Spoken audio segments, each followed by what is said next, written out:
All righty, very good. Thank you so much, Glenn. Um, Hi, everybody. My name is Cynde Turner, and I'm an alcoholic.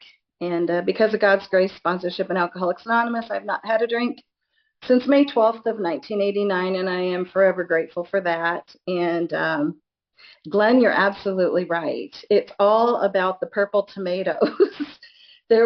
I like to garden, and so I noticed some stuff. I'm not so good at it, but because of mutual friends, I think we were friends on Facebook. I don't know how all that stuff works, but I commented on his purple tomatoes. We started chatting, um, and a friendship developed with all of these mutual friends and a lot of mutual friends. And it's because Alcoholics Anonymous, a fellowship will grow up around you. This is an experience you must not miss. We're sure you won't want to. And that's the case. And that's how come I'm here today with you guys. So thank you. Thank you. It's an honor and a privilege always. And I see a couple of very special friends in the Zoom room, Carla and a couple Dougs, a Doug from California and a Doug from Iowa. Um, and that's all I can see on my little Hollywood square. So if there's more, thank you and all of you guys for giving of an hour to come here and listen to my experience, strength, and hope that has given me a life today beyond my wildest dreams. The book says we've been rocketed into a fourth dimension we didn't even know existed. And I got to tell you, for a long time, I thought that was a silly, silly statement. I thought, why would anybody write that? But when you've had the experience, much as my story comes alive in the big book over and over and over again, when you've had that experience, it's like, oh my gosh, it's in the book. Oh my gosh, it's in the book. But it took me a little while to figure that out. And so I have a home group. My home group is by the book, Monday nights. It's a book study. We do 40 minutes out of the big book and we do 20 minutes out of the 12 and 12. And I love when people, especially newcomers and people that have been around for a while, still want to be in the book because that's absolutely where my solution is. And I swear to you, every time I read that book, the words that are on that page were not there the last time I read it. It's miraculous how that happens. Um, but I have a sponsor.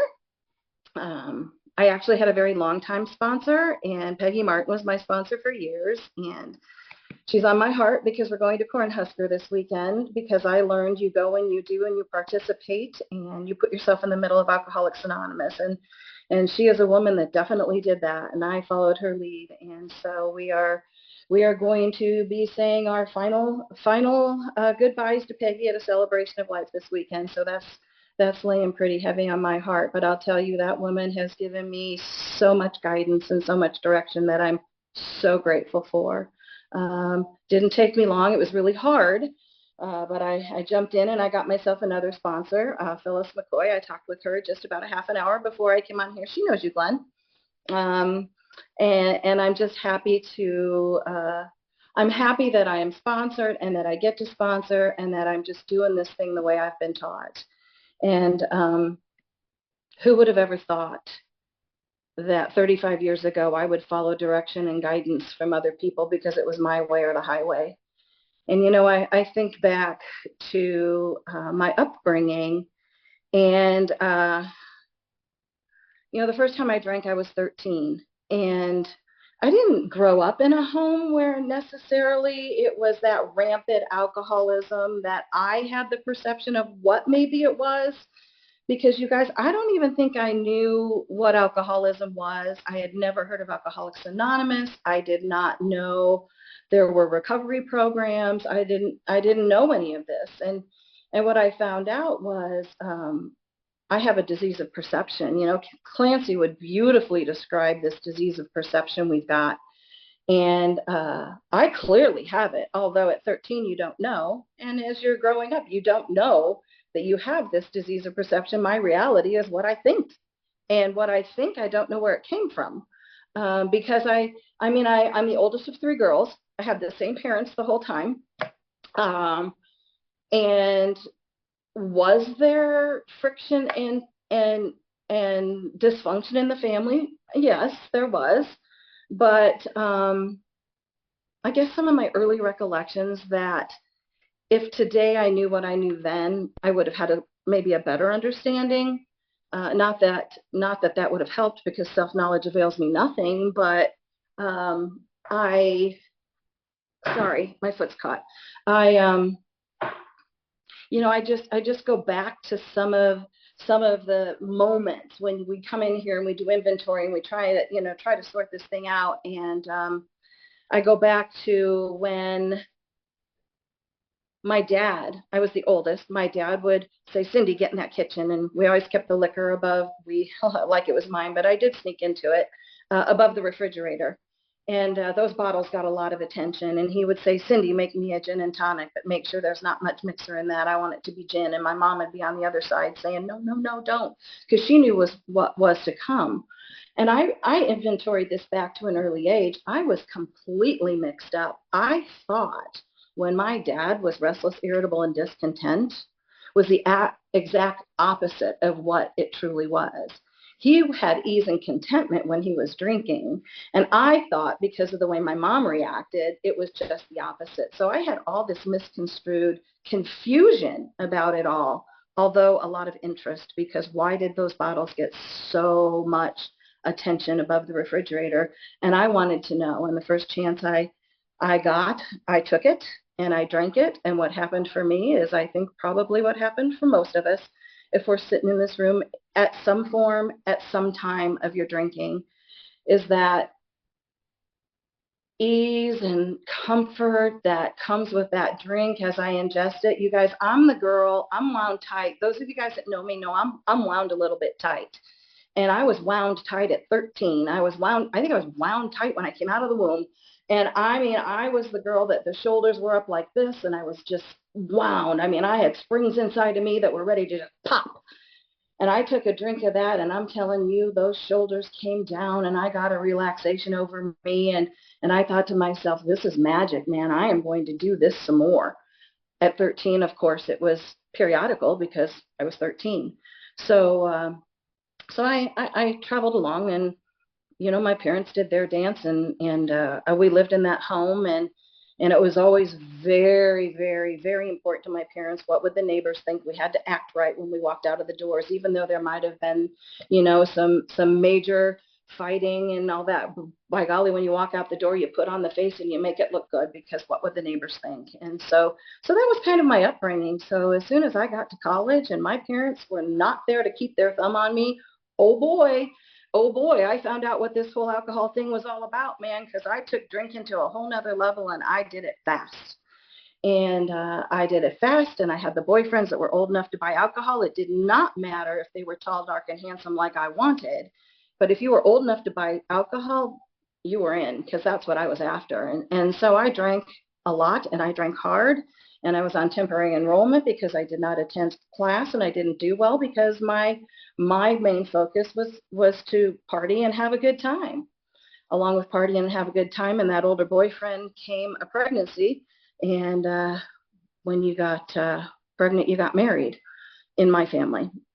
That's what the instructions were, so that's what I followed. And so at 19, there I was, pregnant, getting married to a man that was I guess what you could call a victim of alcoholism, although we don't know that, because I just so believe, you guys, that you got to live life forward to understand it backwards. And if you don't stay here long enough, you never get that understanding. And I think that's some people that are out there and active and never stop long enough to even be able to, to look back on it. And so that's one of those things where I just like, oh man, that guy had no idea what he was getting into, nor did I. I mean, I'm 19, I'm pregnant, I'm drinking. I know that I'm not supposed to drink when I'm pregnant, so I don't. We get married. We get a nice house. We have a couple cars. All this stuff looks good on paper. And lo and behold, I'm nursing, so I'm not drinking because you're not supposed to. So why would it ever occur to me that drinking may be a problem? I stopped when I was supposed to. It might have gotten me in some trouble, although I didn't connect those dots. But I didn't drink when I was pregnant, and I didn't drink when I was nursing. And then I found myself pregnant again. There I was, 20 years old, expecting a second baby. And there I was, 21, 2 babies. This marriage had no idea how I'd landed where I was. Life had a hold of me, and I did not know what was happening. Again, I'm not drinking because I'm pregnant and I have babies. what I know is, again, living life forward and understanding it backwards, is there's sometimes those freeze frame moments. I don't know if y'all have any of those moments of clarity, we call them, those freeze framed, where I just remember sitting in my living room in that house that husband of mine was working hard to provide for us, because I was home with two babies, 21 years old, two babies, and like, whoa. And I had them both napping at the same time, which did not happen very often.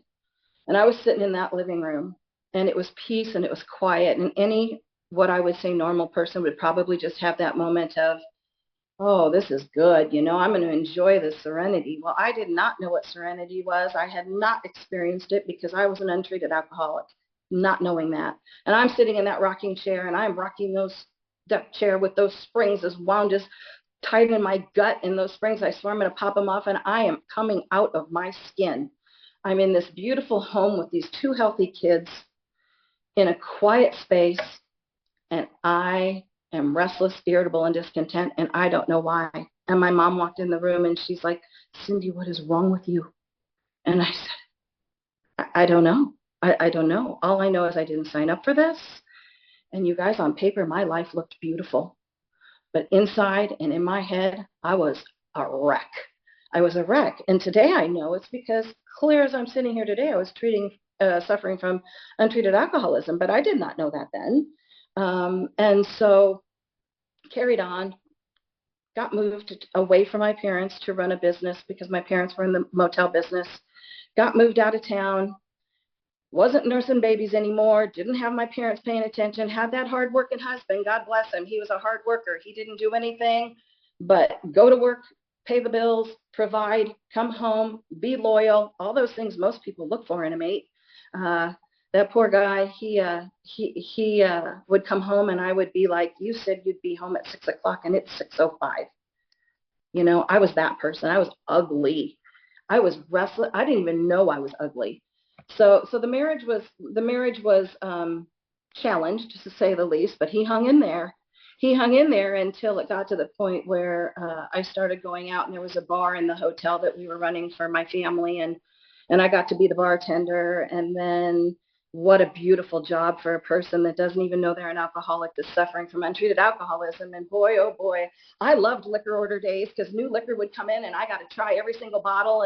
And then I would book bands, and I'd party with the bands, and I wouldn't go home at night. And so the story goes, alcohol took me to places, doing things that I would not have done in my right mind. And so that marriage didn't take long for the wheels to start to fall off the bus. The wheels fell off the bus enough that my husband called my parents and said, I don't know what to do with her. And I was out of control. I was out of control. I would leave for days and not come back, and those innocent children and that hardworking husband and my parent, nobody knew where I was. Heck, half the time I didn't know where I was. My parents found me in Las Vegas one time, and I didn't even know where I was. They found me, and I didn't even know where I was. And so that marriage got filed for divorce. I just kept going. I just kept hitting the party bus, boy.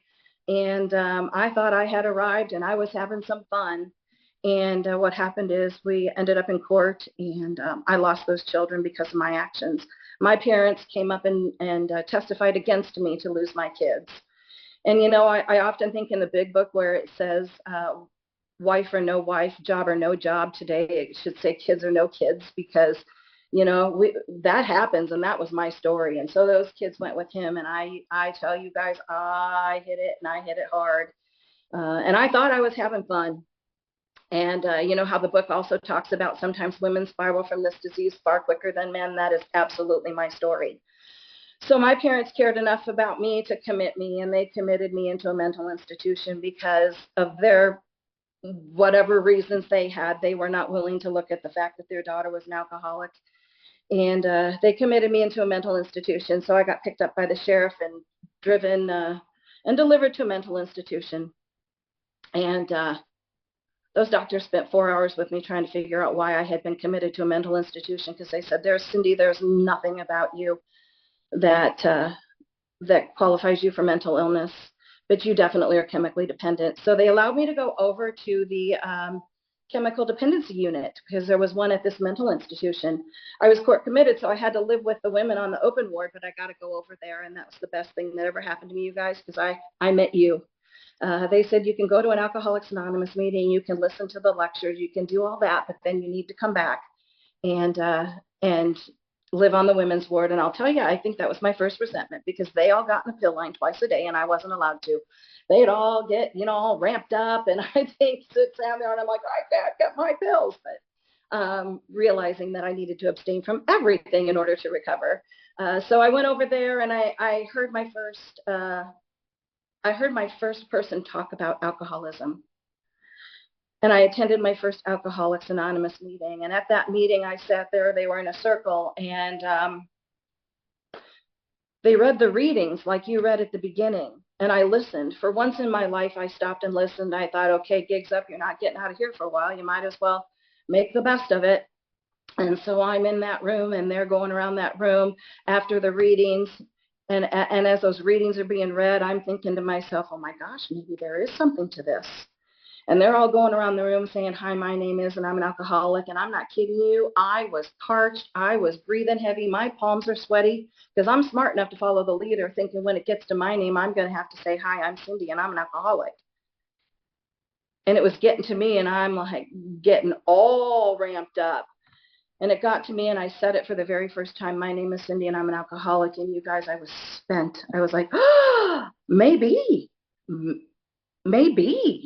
And so I took that opportunity to go there because it beat hanging out on the women's open board with the crazy ladies that they do.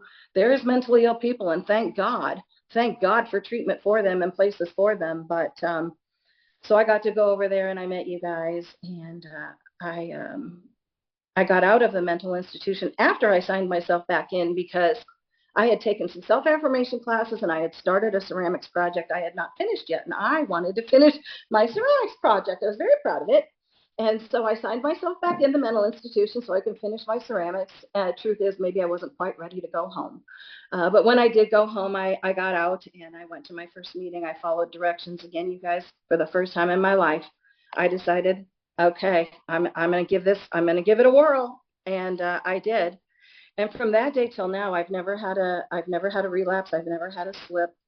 May 12th of 1989 is the day I walked into that mental institution. And from that day till now, I've not used a mind or mood altering drug that affects me from the neck up. It's one of the greatest gifts of my life, the greatest gift of my life. So I got out of there. I go to the first meetings. I'm looking around. They say get a sponsor. So I'm like, okay. I'm looking around, and there's this lady that's sitting there. And you guys, when I was new, I was the person, I was jumpy. My legs were bouncing, and I had a lot going on in my head. And I thought if it was in my head, it needed to come out of my mouth. And I was that newcomer that graced the rooms of your guys' because I had a lot to say and a lot to share. And I couldn't sit still. I was up, down, all around. And God bless them today. I'll sit with people, and they're like, look at that. And I'm like, yeah, that was me. That was me. So we love them. We teach them. We give them guidance. We say, why don't you sit in the back room if you can't sit still? I mean, we can be kind and loving and give them guidance, because that was me. And there was this lady sitting there, and she had this aura of peace, of confidence, of serenity. And I'm like, I want that. And so I went and asked her to be my sponsor. And that woman was my sponsor for 17 years. She loved me till I could sit still. She taught me how to behave. I have a picture of her and myself on my desk at a camp out. It was one of the early days of the camp out, and I'm smoking my cigarette, and I was 28. I was pretty, I was happening, and I was smoking my cigarette, and I'm wearing a Bud Light Spud. You guys remember Spud, Bud Light Spud? I'm wearing this big old Bud Light Spud t-shirt at my first recovery camp out for Alcoholics Anonymous. Kind of learned how to dress in AA too, but it's a good reminder of where I came from and how loving and caring she was. And so she was my sponsor for 17 years. God bless her. And we lost her of cancer. And so I had a little interim there where I was bouncing around a little, and then I got Peggy. And as I'm going to these meetings, Annie just got me involved. She got me secretary, and she got me doing stuff. And as we're doing this stuff, there's this cute guy sitting in the back of the room, and yes, that's how the story goes. There's the guy, AA girl meets AA boy on campus, and he's sitting in the back of the room, and I'm thinking, okay, the last one, he wasn't tall, dark, and handsome, and I couldn't make him that way, and I thought he would be. But this guy, he's tall, dark, and handsome. He's sitting in the quiet in the back of the room, and he had my attention. And that man was at one of his first meetings, and we got together, and I'm happy to say that my husband is Tim, and he doesn't care if I talk about you. That was him. He will tell you a whole different story about how that went down. But I have 6 months more than he does. Sometimes that's the only thing that has kept me sober. But we've been married for 33 years. And if we would have taken guidance and direction, it might have gone a little smoother. But I got to tell you, because of the program in Alcoholics Anonymous, we learned valuable lessons. At the beginning, it was all about us. And it was about being successful and starting a business and all these things. And as time goes and you learn and you take this journey and you have experiences, what has saved us over the last years, and we're going to get to some of that here, but what has saved us these last years is, I was young and in love, and I thought he had to be the most important thing. He was my whole world, and I needed to be his whole world. And it's very important to be, have each other, value each other, and have them important. But what we learned is there's got to be God first in Alcoholics Anonymous, then us. Sometimes it's had to have been Alcoholics Anonymous first to bring me back to God, and then us. But as long as I'm third in that, man, things go really good, and you end up having this life that you share with another human. And I'm blessed to have my spouse in Alcoholics Anonymous. The good news is we suffer from the same alcoholic mind. The bad news is we suffer from the same alcoholic mind. We're really good mind readers. Even today, 35 years later, sometimes it's like, whoa, whoa, whoa. But anyway, I cherish him. I adore him. And so we got together quickly against everybody's recommendation. We got married. We're married 1 year less than about a year and a half less than our sobriety. And we were going to meetings. Boy, we were doing meetings. We were doing a lot of meetings because I had lost my kids. He has something from a previous marriage. So every other weekend we're this happy, active family of 5. And then the kids would go home, and we'd like, whew. So then we go back to meetings, and we just kind of did this dance. And I had vowed that I would never, never, never put my children in the position that I see so many women do. And they turn their children into little spies, or they give them that, don't you want to come live with mommy guilt trip? And there was no way I was going to do that to my children. They had suffered enough because of me. And so every other weekend I was the best mom I could be. And then they would go home, and it would break my heart, but they wouldn't see that. And I tried to not let them know that. And because of Alcoholics Anonymous, the kids came to our house a couple of years into our marriage, and they were supposed to go home, and they said, Mom and Tim, we want you guys to get a lawyer. We want to come live with you. See, Tim and I had been going to Alcoholics Anonymous meetings, and Tim and I had been taking and attending and taking and attending. And even with taking and attending Alcoholics Anonymous meetings, those kids noticed a difference in our home, and they wanted to come live with us. And so we got a lawyer, and it was a 2.5-year custody battle, but they ended up coming to live with us. And in that time, we'd started a business. We were going to church. We were facilitating youth group. We were doing all of this stuff. And we got really, really busy. And see, Alcoholics Anonymous meetings weren't quite as convenient because we had pretty busy lives.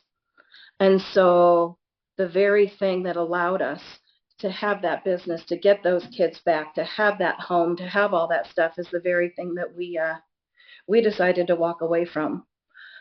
And God bless the people that were going to that meeting that would stop by our shop and say, hey, you guys, there's a meeting right down the street. And we're like, yeah, we'll get there. Because see, we were at this ego-driven place at 10 years of sobriety where we thought we had this, and, it was because of us, that look at all this success that we have, and we'd lost sight of Alcoholics Anonymous and what it means. And found out real quick, this disease can have a hold of you, drinking or not. There's a big difference between sober and sobriety, and learned that real quick and real hard in this little time away that we took, because the ugliness, the rage, all all the stuff that comes with active alcoholism without the drink was living in our home. And those kids that wanted to come live in that home because of the peace and the contentment and the love wasn't there. It got real ugly. It got real ugly. And what happened is that that child, the oldest child, is a boy and a girl. He was old enough to start dabbling in this thing, and it's no surprise that with a mother with this disease that maybe he would have it too. And so we had to commit him. We had to do some interventions, and we had to commit him. And I wasn't going to AA at this time, but I knew what you guys had to offer. But see, I was very removed and very disconnected. And so we got him committed to a treatment center. And I told my husband, I said, I'm going to go down for Family Day, and I'm going to support him. He said, that's fine, I'm not. He was still too angry. He wasn't interested. And I'm like, that's fine. So I would drive 2 hours to the treatment center and sit there. And I would sit there in the family meetings, you guys. And I wouldn't tell a soul I'd ever been in Alcoholics Anonymous. I'd been with you for 10 years. I'd been taking from you guys for 10 years. I had all those gifts because I was with you. And yet I walked away for a couple of years. And so here I find myself sitting in this treatment center with him, listening, absorbing, in conflict because I'm not telling anybody that I'd have ever been with you. And I drive home. And I did this a couple of times, and I'm like, there is something to this. So I got home one time, and I told my husband, I'm going back to AA. He said, that's fine for you, but I'm not. I said, okay, I'm going. And so I did. And I walked back in.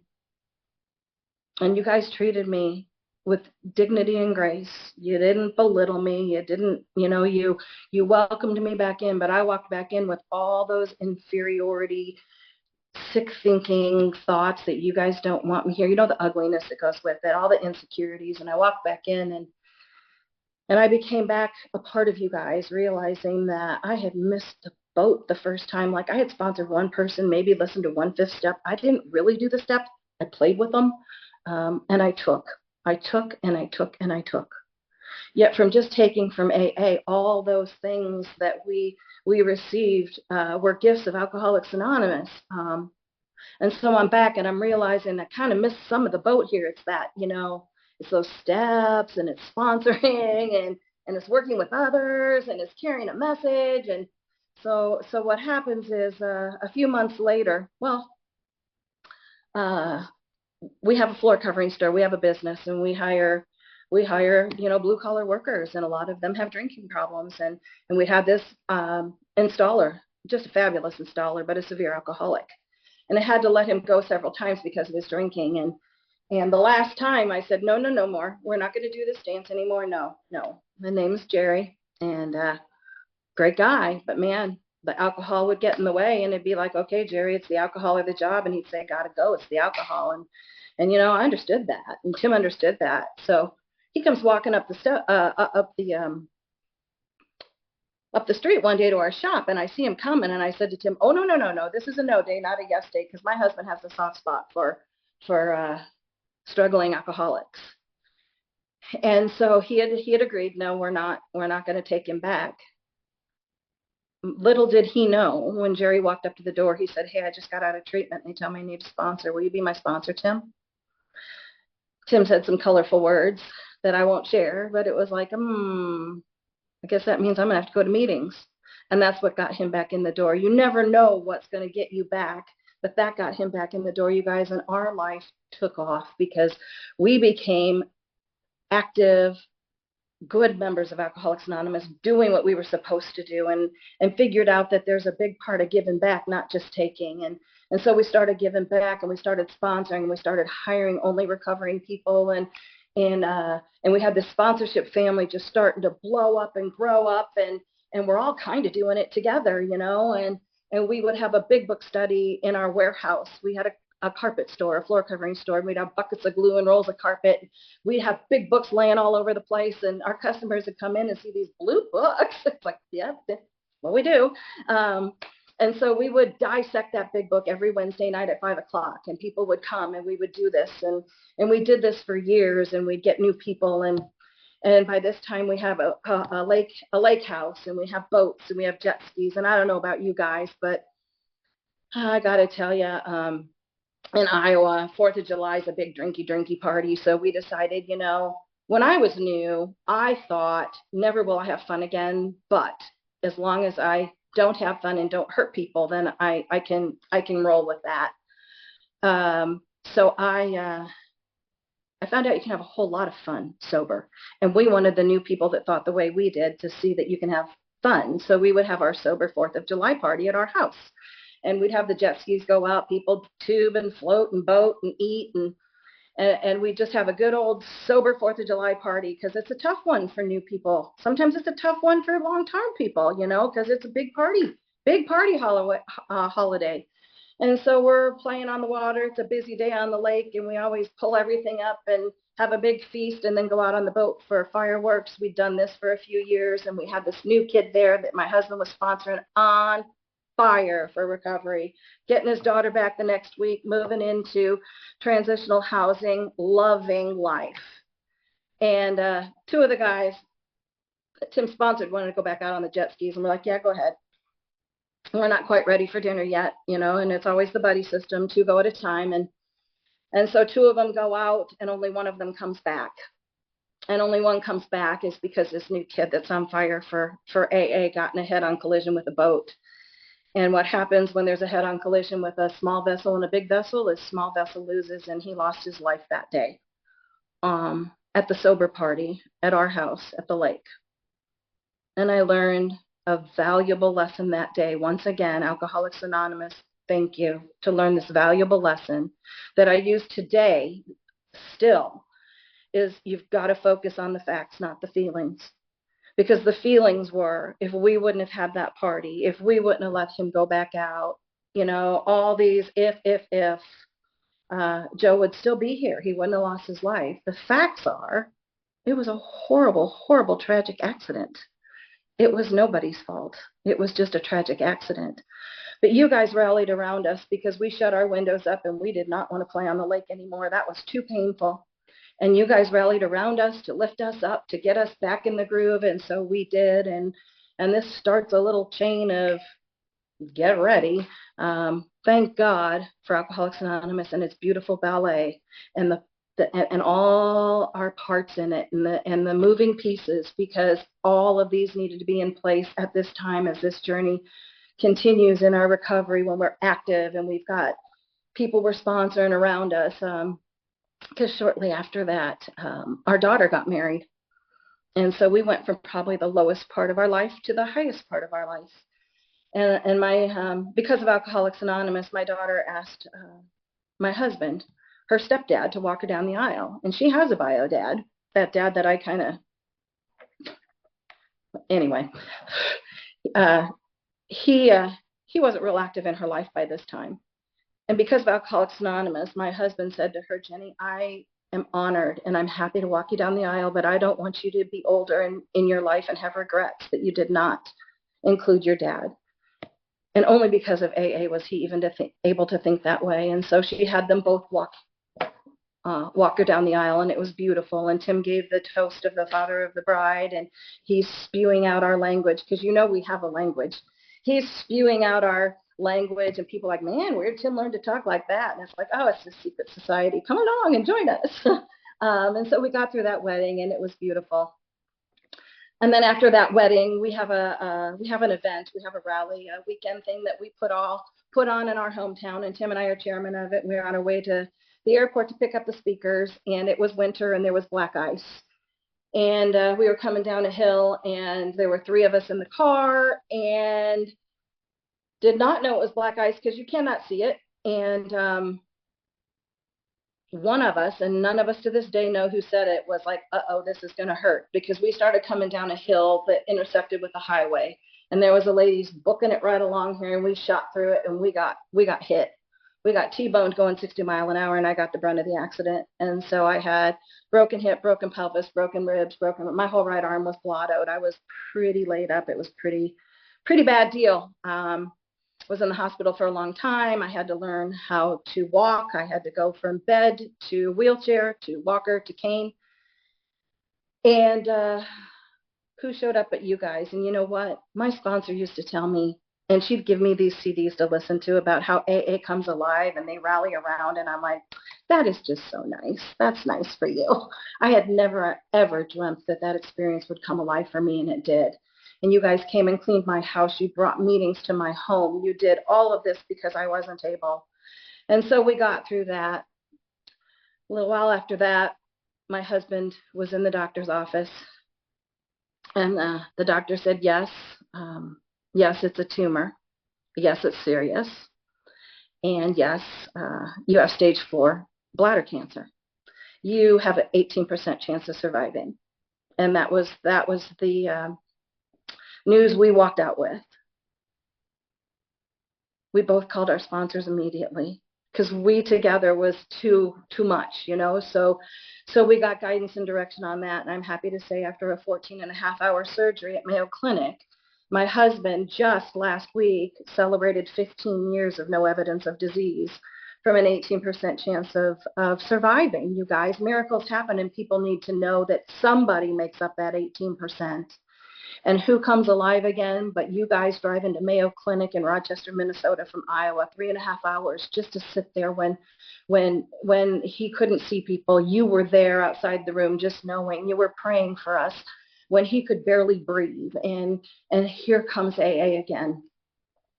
What a gift. I mean, what a gift. And so I got plugged into the AA community in Rochester, Minnesota.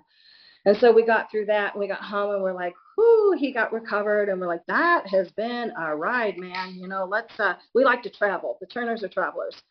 And we're like, we're going to take a trip, because we'd been taking trips with kids and family. And we're like, just the two of us, you know, we're going to kind of decompress, and just the two of us, we're going to take a trip. And so we like to cruise, and we just jumped on a cruise ship.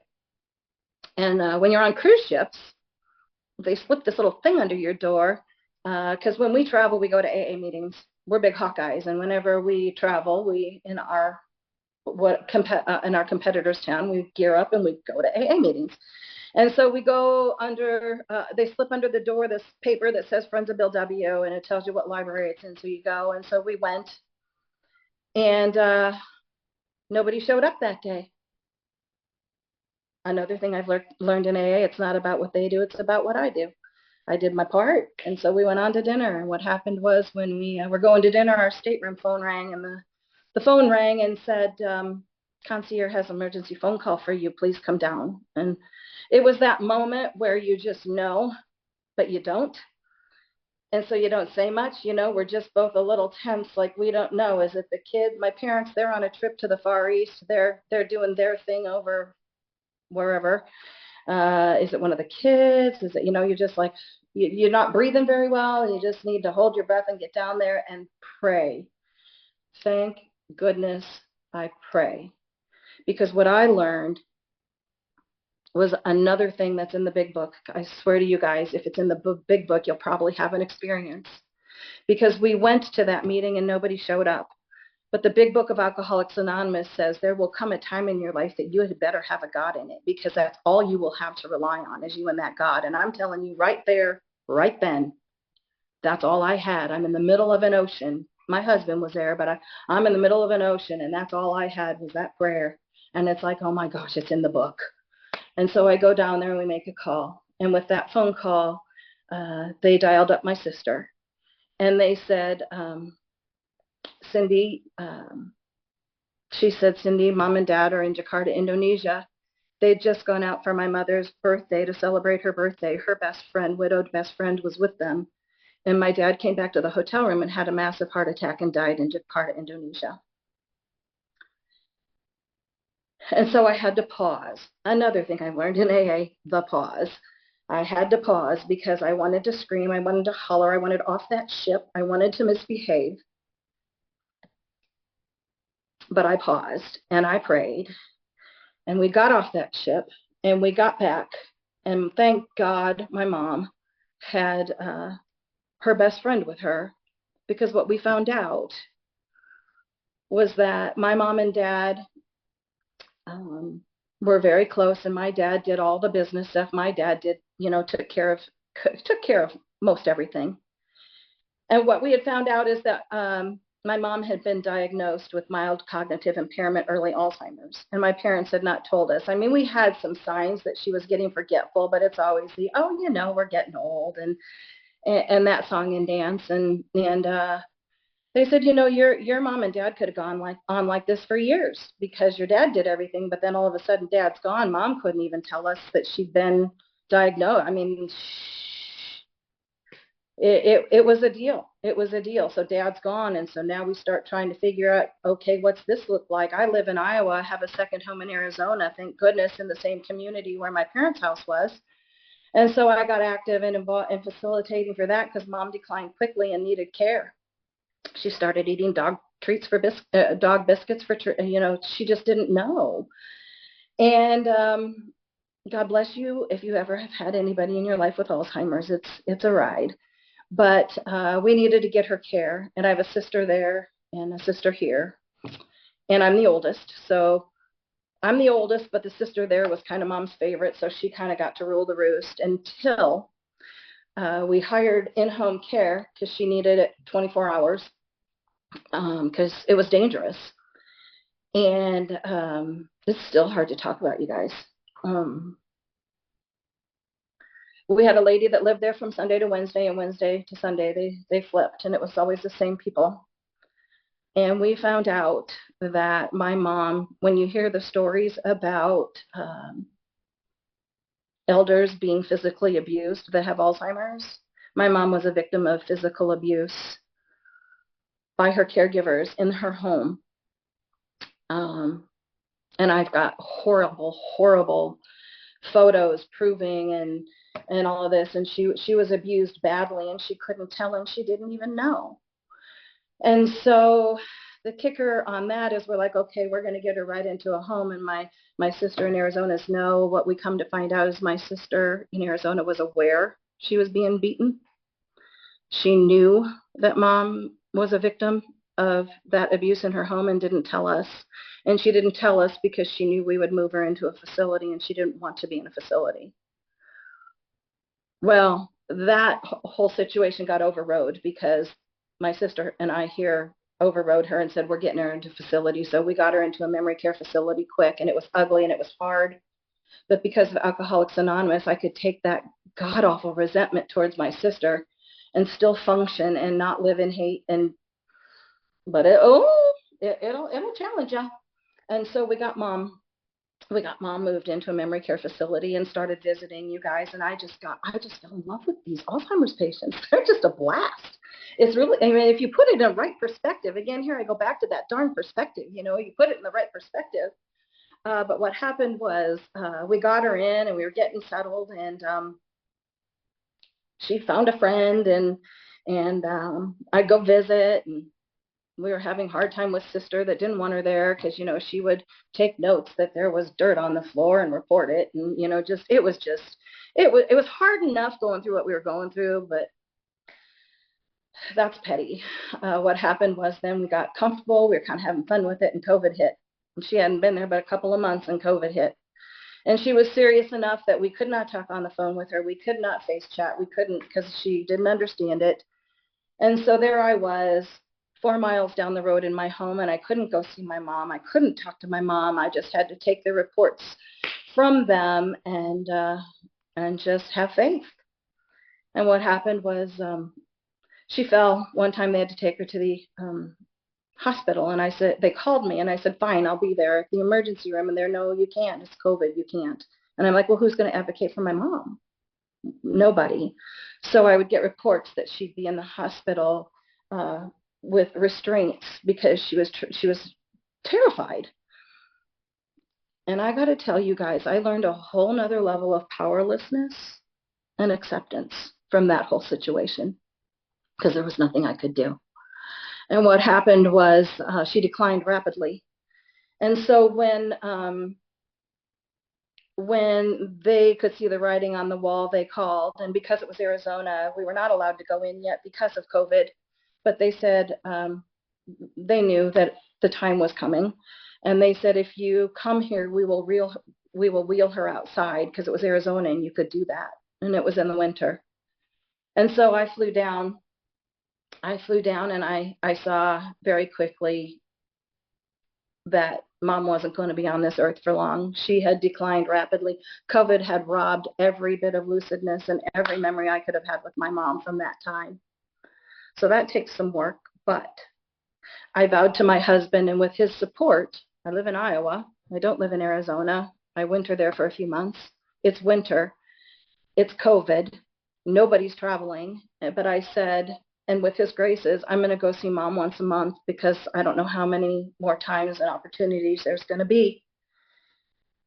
And he's like, go for it. You know, he was completely supportive of it. And I would go through those airports, you guys, and there wasn't a person in the hall. Nothing was open. I'd be on these big birds with 11 people because they're moving freight. They're not moving people. And I would do it to get down there to go see my mom. And people would say to me, why are you doing that? Your mom doesn't know. Your mom has no idea if you're there or not there. I said, no, but I know. And if I've learned anything in this beautiful program, is the language of love. And it's all about love. And my mom may not know it's me, and she may not have any recollection of it, but I can rub her shoulders. I can tell her stories. I can take her a vanilla ice cream cone because she loves that. And I can emulate love because that's a universal language. And if there's anything that I know, that it's all about love, and that's exactly what our program is about. And I'm going to do that. And I did. And I got to be there when my mom took her last breath. And that was an honor and a privilege. And it wasn't my doings. I thought if you see fit that I be there, then I will. And if not, so be it.